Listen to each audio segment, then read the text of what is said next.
आप सबों को जय मसीह की। मैं भी कुछ बातों को रखना चाहूंगा। सबसे मैं पहले परमेश्वर पिता को धन्यवाद देता हूँ कि उन्होंने हमें यह अवसर दिया कि हम पहले आज की शाम उनकी पवित्र उपस्थिति में बैठने पाते। और कल तक मैं हॉस्पिटल में था। आज लगभग 12:30 पौने 1 बजे के करीब हम घर आए। और इस बीच में हमने जो है हॉस्पिटल में कई सारी चीजों को देखा और बहुत करीब से जानने का अवसर हमको मिला। और मैं कुछ बातों को शेयर करूंगा। जब हम पहले दिन गए तो हमको कैंसर वार्ड में रखा गया था। क्योंकि जो जनरल वार्ड था वो फुल था, वहां पर बेड नहीं थी। और एक जो वार्ड था उसमें कुछ क्लीनिंग का काम हुआ था तो उसको बंद रखा गया था। फिर दूसरे दिन सुबह हमको फीमेल जनरल वार्ड में शिफ्ट किया गया। और एक दिन मैं फीमेल जनरल वार्ड में था। और फिर तीसरे दिन मुझे मेल जनरल वार्ड में शिफ्ट किया गया। तो यहाँ पर इस तरह से मैं 3 दिन में 3 अलग अलग जगहों पे रहा, एक ही हॉस्पिटल में।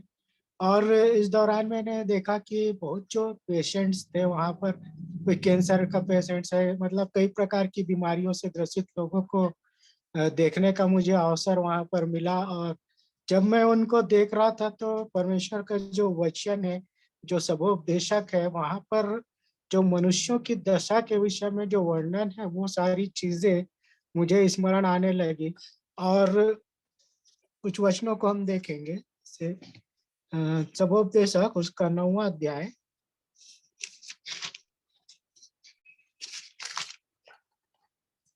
सबोपदेशक किताब उसका 9वां अध्याय और उसका 12 वचन लिखा है। क्योंकि मनुष्य अपना समय नहीं जानता, जैसे मछलियां दुखदाई जाल में बझती और चिड़िए फंदे में फंसती है, वैसे ही मनुष्य दुखदाई समय में जो उन पर अचानक आ पड़ता है फंस जाते हैं।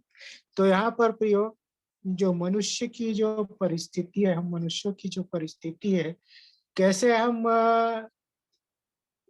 दुखदाई परिस्थितियों में फंस जाते हैं, या कई सारी ऐसी बातें हैं, कष्ट और पीड़ाएं हैं जो हम सबके मतलब मनुष्यों के जीवन में कैसे होता है।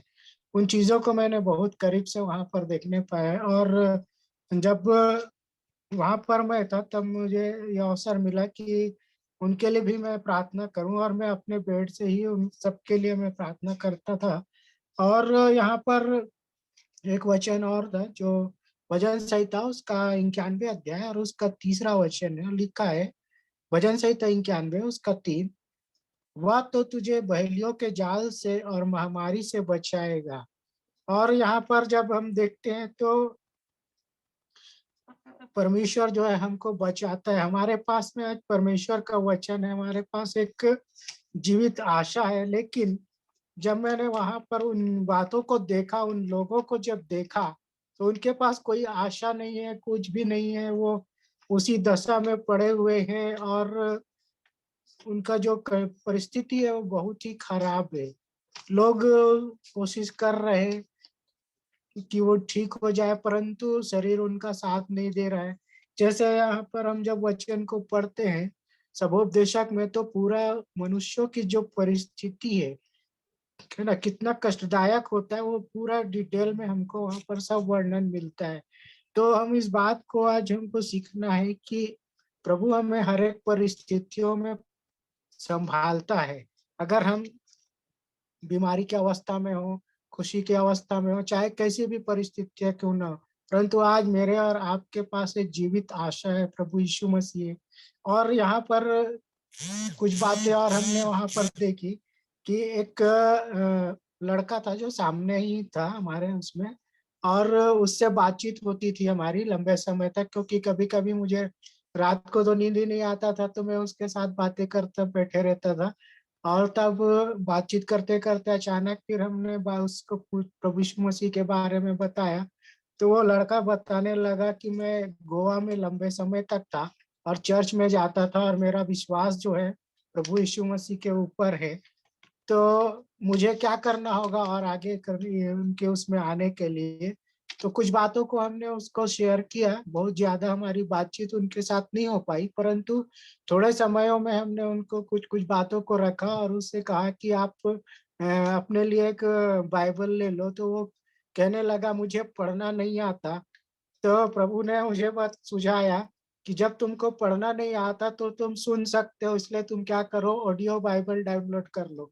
तुम पढ़ नहीं सकते लेकिन सुन करके बोल तो सकते हो। तो उसने जब सुना, हाँ आपने सही बोला, मैं ऐसे ही करूंगा, जब सुनूंगा तो मुझे स्मरण हो जाएगा। मतलब उसका काम जो है बहुत ही अद्भुत रहता है। और सो हम उस भाई जिसका नाम सोनू है, हम उसको प्रार्थना में उठाते रहे ताकि उसका भी जीवन बदल जाए। वो पारिवारिक रूप से भी कुछ परेशानियों में है और अपने घर में नहीं रहता, ज्यादा समय करके वो बाहर ही रहता है।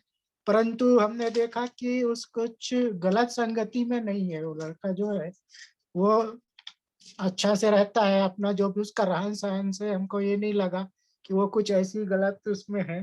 परंतु जैसा उसने हमको बताया तो उसके अनुसार उसका जो विश्वास है वो बहुत ही अद्भुत है। और उसकी एक दादी थी जिसके पेट में गांठ हो गया, ऐसा डॉक्टरों ने बताया। अभी तक उनका कुछ क्लियर वो नहीं हुआ था। हमारी फिर से बात हुई तो बोले अभी तक कुछ रिपोर्ट मालूम नहीं है।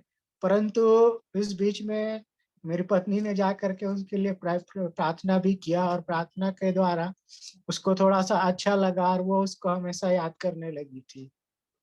सारी बातों में परमेश्वर को महिमा मिले। सचमुच में परमेश्वर का काम जो है बहुत ही अद्भुत है। मैं परमेश्वर पिता को धन्यवाद देता हूँ उनकी हर एक आशीषों के लिए।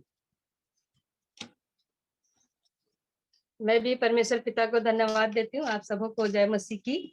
और काफी दिन से हम लोग मीटिंग में नहीं जुड़ पा रहे थे, ये बहुत ही कमी महसूस होता था मेरे को भी। और मैं तो वहां जुड़ने की कोशिश करूंगी सोचती थी, लेकिन जनरल वार्ड में थे तो काफी पेशेंट आते जाते थे तो नहीं हो पाता था।